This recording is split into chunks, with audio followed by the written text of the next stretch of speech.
V R separated. കാരണം? പറയാൻ ബുദ്ധിമുട്ടാണെങ്കിൽ വേണ്ട. ശിവ മിണ്ടാതിരിക്കുന്നത് കണ്ട് അല്പം നിരാശയോടെ പറഞ്ഞു. കോളേജിൽ പഠിക്കുന്ന സമയം അവിടെ ഒരു പ്രോഗ്രാമിന് ഗസ്റ്റായി വന്നപ്പോഴാ ആദ്യ അച്ഛനെ കാണുന്നത്. ഡാൻസ് കഴിഞ്ഞിറങ്ങുമ്പോൾ നന്നായിട്ടുണ്ടെന്ന് പറഞ്ഞ് അഭിനന്ദിച്ചു. പിന്നീട് അങ്ങോട്ട് ഇടയ്ക്കിടെ കാണാറും സംസാരിക്കാറുമുണ്ട്. ഇത്രയും വലിയ ബിസിനസ്മാൻ ആയിട്ട് ഒരു മടിയും കൂടാതെ സംസാരിക്കും. ഒരു ദിവസം ക്ലാസ് കഴിഞ്ഞ് വീട്ടിൽ വന്നപ്പോൾ ആദ്യച്ഛൻ അച്ഛനോട് എന്തോ പറഞ്ഞു പോകുന്ന കണ്ട് കാര്യം ചോദിച്ചപ്പോൾ പറഞ്ഞു മകന് വേണ്ടി ആലോചിക്കാൻ വന്നതാണെന്ന്. ചെറുപ്പം തൊട്ടേ അച്ഛനും അമ്മയും പ്രോഗ്രാം ചെയ്തൊരു ജീവിതമായിരുന്നു എൻ്റെ. സ്വന്തമായ അഭിപ്രായം പറയുമെങ്കിലും അവരുടെ ഇഷ്ടങ്ങൾക്ക് മുകളിൽ ഒരിഷ്ടവും എനിക്കില്ലായിരുന്നു. അതുകൊണ്ട് തന്നെ വിവാഹത്തിന് സമ്മതം മൂളി. പെണ്ണ് കാണാൻ ബദ്രി വന്നിരുന്നെങ്കിലും സംസാരിക്കാൻ പറ്റിയില്ല. ബദ്രിയുടെ ഇഷ്ടക്കേട് നോട്ടത്തിലൂടെ പ്രകടിപ്പിച്ചിരുന്നു. എന്നാലും ആ അച്ഛൻ്റെ മകനും അതേ സ്വഭാവമായിരിക്കുമെന്ന് മനസ്സിനെ പഠിപ്പിച്ചു. കല്യാണമൊക്കെ വളരെ ഭംഗിയായി കഴിഞ്ഞു. അധികം ആർഭാടമൊന്നുമില്ലാതെ തന്നെ അന്ന് രാത്രി ബദ്രിയുടെ തീരുമാനം എന്നെ അറിയിച്ചു. വിഷമം തോന്നി. എന്നാലും പതിയെ പതിയെ എല്ലാം ശരിയാക്കാമെന്ന് പ്രതീക്ഷയുണ്ടായിരുന്നു. അന്നു മുതൽ ഞാൻ ബദ്രിയെ മനസ്സിലാക്കാൻ തുടങ്ങി. തിരിച്ച് ബദ്രി എന്നെയും. കുറച്ച് മോഡേൺ ആയിട്ടുള്ള ഭാര്യയായിരുന്നു ബദ്രിക്ക് വേണ്ടത്. അതുപോലെ ആയാലോ എന്ന് ചിന്തിച്ചെങ്കിലും എന്നെ ഞാനായിട്ട് ഇഷ്ടപ്പെടുന്ന ആള് തന്നെ വേണമെന്ന് എനിക്കെന്തോ വാശിയുണ്ടായിരുന്നു. ഭാര്യ ഭർത്താവ് ബന്ധമില്ലെങ്കിലും ഞങ്ങൾക്കിടയിൽ നല്ലൊരു സൗഹൃദമുണ്ടായി. എല്ലാ കാര്യങ്ങളും പരസ്പരം ഷെയർ ചെയ്തു. രണ്ടുപേരുടെയും ഇഷ്ടങ്ങളും ആഗ്രഹങ്ങളും മനസ്സിലാക്കി. അടിവെച്ചും സ്വന്തം അഭിപ്രായം പങ്കുവെച്ചും 3 മാസം സന്തോഷത്തോടെ ജീവിച്ചു. എല്ലാം പ്രണയത്തിനും തുടക്കം സൗഹൃദമാണെന്ന് പറയുന്ന പോലെ എൻ്റെ പ്രണയത്തിനും തുടക്കം ബദ്രിയോടുള്ള സൗഹൃദമായിരുന്നു. അവനോട് ആരാധനയായിരുന്നു. കൂട്ടുകാരൻ എന്നതിൽ നിന്ന് കൂടുതൽ അവനുമായി അടുക്കാൻ മനസ്സുകൊണ്ട് തയ്യാറായിരുന്നു. നോട്ടത്തിലും സംസാരത്തിലും തിരിച്ചും അതേ അടുപ്പം തോന്നി തുടങ്ങിയപ്പോൾ കോൺഫസ് ചെയ്യാൻ തീരുമാനിച്ചു. ആനി ഇങ്ങനെ വിഷമിക്കല്ലടി. ഞാൻ പോയിട്ട് 5-6 ദിവസത്തിനുള്ളിൽ ഇങ്ങ് വരില്ലേ? അയ്യേ, നീ ഒരുമാതിരി. ഭർത്താവ് പോകുമ്പോൾ ഭാര്യയുടെ എക്സ്പ്രഷനൊന്നും ഇടാതെ ബിസിനസ് ആവശ്യമായി ഡൽഹിയിൽ പോകാൻ റെഡിയാവുന്നതിൻ്റെ ഇടയിൽ ഇത് പറഞ്ഞപ്പോൾ ദേഷ്യം വന്നു. ഇടയ്ക്കിടെ ഈ ഡയലോഗ് പതിവുള്ളതാ ബദ്രിക്ക്. അങ്ങനെ പറയുന്നത് എനിക്കിഷ്ടമല്ല. എത്രയായിരുന്നാലും ഞാൻ ഭാര്യ തന്നെയല്ലേ. പക്ഷെ എന്നെ ചൊടിപ്പിക്കാൻ ഇടയ്ക്കിടെ ഇത് പറയും. അല്ലല്ലേ ഗുണ്ടുമണിയാ, എനിക്ക് അവൾ കൂടി ചുമപ്പിച്ച് ഉരുട്ടി വെക്കണ്ട. ഗുണ്ടുമണി ഇയാളുടെ കെട്ടിയോള്, അതല്ലേ നീ? ബദ്രിയുടെ നാവിൽ നിന്ന് അങ്ങനെയൊന്ന് വന്നപ്പോൾ ശരിക്കും പറഞ്ഞ ഞെട്ടിപ്പോയി. അത്ഭുതത്തിൽ ബദ്രിയെ നോക്കിയപ്പോൾ ഒരു കള്ളച്ചിരിയോടെ കവിളിൽ ചുണ്ടു ചേർത്ത് അമർത്തി ഉമ്മ വെച്ചു. ഇടിവെട്ടിയവനെ പാമ്പ് കടിച്ച എന്ന അവസ്ഥയായിപ്പോയി. ആദ്യമായിട്ടാ ബദ്രിയുടെ കണ്ണിൽ ഇങ്ങനെയൊരു ഭാവം. തിരികെ വരുമ്പോൾ നിനക്കായി ഒരു സർപ്രൈസ് ഉണ്ട്.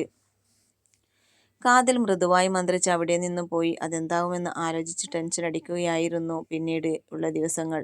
5 ദിവസമെന്ന് പറഞ്ഞു പോയിട്ട് പിന്നെ വന്നത് 1 മാസം കഴിഞ്ഞായിരുന്നു.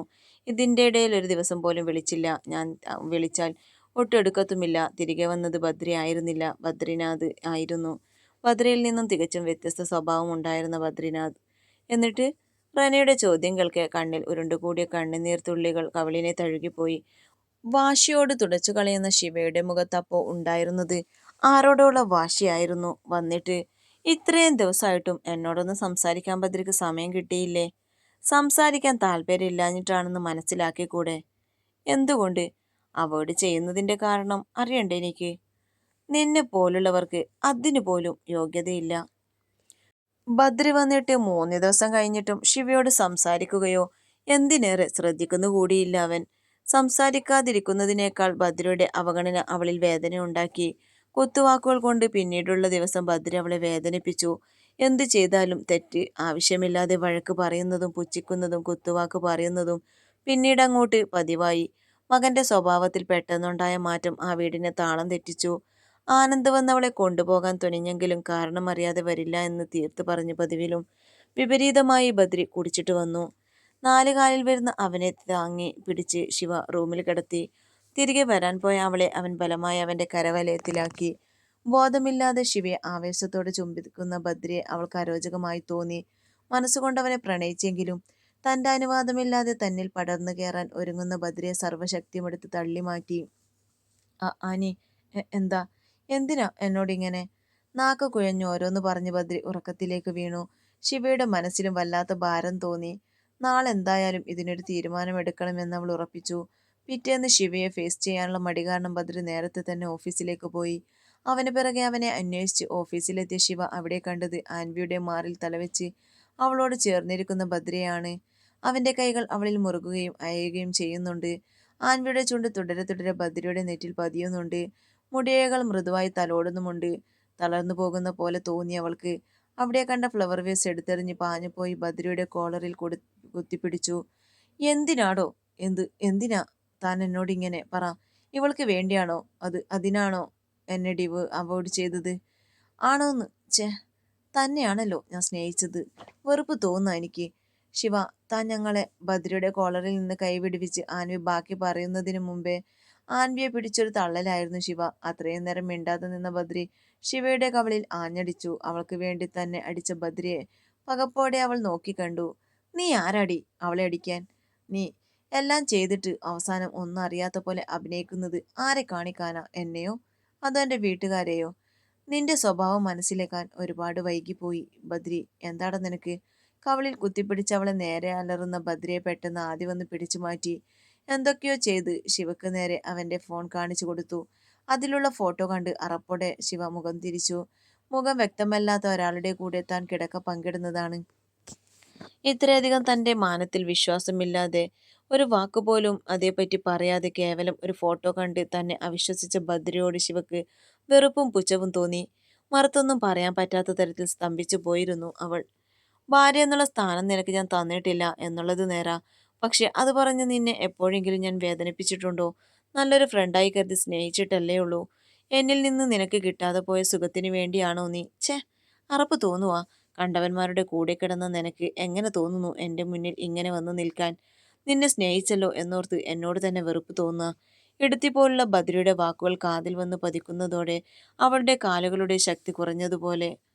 നിന്നിലുണ്ടായ ഞെട്ടലും എതിർക്കാത്ത രീതിയിലുള്ള പെരുമാറ്റവും മതി ഇതൊക്കെ സത്യമാണെന്ന് തെളിയിക്കാൻ. ദേഷ്യത്തിലും അതിലുപരി പുച്ഛത്തിലും പറയുന്ന ബദ്രയെ കാണെ ശിവക്ക് പറഞ്ഞറിയിക്കാൻ പറ്റാത്ത വികാരം തോന്നി. തീർത്തും ബലഹീനയായി പോയിരുന്നു അവൾ. ഇതൊക്കെ സത്യമെന്നുള്ളത് കൊണ്ടല്ലേ എന്നെ അവഗണിക്കാനും അവിശ്വസിക്കാനുള്ള കാരണം ഇതാണെന്ന് അറിഞ്ഞതിലുള്ള ഞെട്ടല. സത്യാവസ്ഥ എന്താണെന്ന് മനസ്സിലാക്കാതെയുള്ള തന്റെ പെരുമാറ്റമാണ് എന്നിലെ പ്രതികരണ ശേഷിയെ പോലും നഷ്ടപ്പെടുത്തിയത്. പുച്ഛത്തോടെ അതൊക്കെ മനസ്സിൽ മൊഴിഞ്ഞു. ആദ്യച്ഛനെ ഒന്ന് നോക്കി പുറത്തേക്ക് നടന്നു. ബദ്രിയുടെ ഹൃദയം എന്തിനോ വേണ്ടി മിടിച്ചുകൊണ്ടിരുന്നു. താൻ ചെയ്തത് തെറ്റാണെന്ന് ഒരിക്കൽ പോലും അവന് തോന്നിയില്ല. ആൻവിയുടെ മുഖത്ത് സന്തോഷത്തോടെയുള്ള പുഞ്ചിരി വിരിഞ്ഞു. ആഗ്രഹിച്ച ജീവിതം നേടാൻ ഇനിയൊരു തടസ്സം മുന്നിൽ ഇല്ലാത്തവളുടെ സന്തോഷം. എല്ലാം നഷ്ടപ്പെട്ടവളെ പോലെ ശിവയുടെ മനസ്സിലെ ഭാരം കുറയ്ക്കാനെന്നോണം ശക്തമായ ഇടിയോടുകൂടിയ മഴ പെയ്തു തോരുന്ന പോലെ അവളുടെ വിവാഹ ജീവിതവും അവളിൽ നിന്ന് പെയ്തൊഴിഞ്ഞു. കഴിഞ്ഞ ഓരോ കാര്യങ്ങളും മുന്നിൽ തെളിഞ്ഞു വന്നതും ഇറുക്കെ കണ്ണുകളടച്ച് മനസ്സിനെ ശാന്തമാക്കാൻ ശ്രമിച്ചുകൊണ്ടേയിരുന്നു. അവളെ ഉപേക്ഷിക്കുന്നത് വരെ തെറ്റാണെന്ന് തോന്നാത്തത് അവൾ പോയ പിന്നെ മനസ്സിനെ കൂടുതൽ അലട്ടുന്നു. ശിവയെ ഇഷ്ടമില്ലായിരുന്നെങ്കിലും പിന്നീട് എപ്പോഴോ അവളിൽ ഓരോന്നും ഇഷ്ടപ്പെട്ടു തുടങ്ങി. തിരികെ വന്ന് മനസ്സിലുള്ള ഇഷ്ടം അവളോട് തുറത്തു പറഞ്ഞ് അവളെ ജീവിതത്തിലേക്ക് ക്ഷണിക്കണമെന്ന് കരുതിയ മീറ്റിങ്ങിന് പോയത്. പക്ഷെ അന്നെനിക്ക് ആരോ അയച്ചു തന്ന ഫോട്ടോയും ആൻവിയുടെ വാക്കുകളും വിശ്വസിച്ചു പോയി. അവളെ ഒന്ന് രണ്ട് തവണ ആരുടെയോ കൂടിയോ പല സ്ഥലത്ത് വെച്ച് മോശമായ രീതിയിൽ കണ്ടിട്ടുണ്ടെന്ന് പറഞ്ഞപ്പോൾ കളിക്കൂട്ടുകാരുടെ വാക്കുകളിൽ വിശ്വസിച്ചു, ഒന്ന് അന്വേഷിക്കുക പോലും ചെയ്യാതെ. ഇതൊക്കെ ആരോ പറഞ്ഞു ധരിപ്പിച്ചതാണെന്ന് അവൾ പറയുമെന്ന് പ്രതീക്ഷിച്ചെങ്കിലും ഒന്നും പറയാതെയുള്ള നിൽപ്പ് ദേഷ്യം കൂട്ടി. അവളെ ഉപേക്ഷിക്കും എന്ന ഘട്ടം വന്നിട്ട് പോലും മറുത്തൊരു വാക്ക് പറയാതെ സമ്മതിച്ചു. എന്നാൽ ഇത് അവൾ തെറ്റുകാരിയല്ല എന്നൊരു തോന്നൽ. സർ, സ്വയം തന്റെ മനസ്സിനോട് ഓരോന്ന് സംസാരിച്ചു നിൽക്കുന്ന ബദ്രിയെ ചിന്തകളിൽ നിന്നുണർത്തിയത് മഹിയുടെ വിളിയാണ്. മീറ്റിംഗ് തുടങ്ങാൻ ടൈമായി. അവരൊക്കെ പുറത്തുണ്ട്. മീറ്റിംഗ് ഹാളിൽ സെന്റർ പൊസിഷനിൽ ഇരുന്ന് ബദ്രി അവരോട് ഉള്ളിലേക്ക് വരാൻ പറഞ്ഞു. ശങ്കർ സാറിന്റെ കമ്പനിയിൽ നിന്ന് ഇങ്ങോട്ടേക്ക് അയച്ച ആളെ കാണാനിരുന്ന ബദ്രി ഡോർ തുറന്ന് അജിത്തിനോട് സംസാരിച്ചൊരു പുഞ്ചിരി സമ്മാനിച്ച് ഉള്ളിലേക്ക് കയറി വന്ന ആനിയെ കണ്ട് ഇരുന്നിടത്തു നിന്നും ചാടി എണീച്ചു. മുന്നിൽ കണ്ടത് വിശ്വസിക്കാനാകാതെ കണ്ണുകൾ വിടർന്നു. മുന്നിൽ നിൽക്കുന്നവളെ കാണെ അവന്റെ ഹൃദയം അതിവേഗത്തിലിടിച്ചു. മുന്നിൽ കണ്ടത് വിശ്വസിക്കാനാകാതെ കണ്ണുകൾ വിടർന്നു. മുന്നിൽ നിൽക്കുന്നവളെ കാണെ അവന്റെ ഹൃദയം അതിവേഗത്തിൽ ഇടിച്ചു. അവന്റെ അധരം മൊഴിഞ്ഞു. ആനി. സർ. എന്താ? MD ക്യാബിനിൽ കയറി വന്ന് അവിടുത്തെ സ്റ്റാഫുകളിൽ ഒരാളായ അജയ് വിളിച്ചപ്പോൾ ഫോണിൽ നിന്ന് തലപൊക്കാതെ തന്നെ ആകാശ് മറുപടി കൊടുത്തു. അവന്റെ മട്ടും ഭാവവും ഒക്കെ വളരെ വ്യക്തമായി അവനിലെ താല്പര്യമില്ലായ്മ വിളിച്ചോതുന്നുണ്ട്. സർ, ഇത് ശങ്കർ സാർ ഇവിടെ കൊണ്ടുതരാൻ പറഞ്ഞു. അതും പറഞ്ഞ് അജയ് കയ്യിലുള്ള ഫയലും പെൻഡ്രൈവും അവിടെ വെച്ച് പോയി. ആകാശ് അതൊന്ന് വെറുതെ നോക്കി വീണ്ടും ഫോണിൽ കണ്ണു നട്ടു. ഏറെ നേരത്തിന് ശേഷം എന്തോ ഒരു ഉൾപ്രേരണ കൊണ്ട് അവൻ പെൻഡ്രൈവ് ലാപ്പിൽ കണക്ട് ചെയ്തു.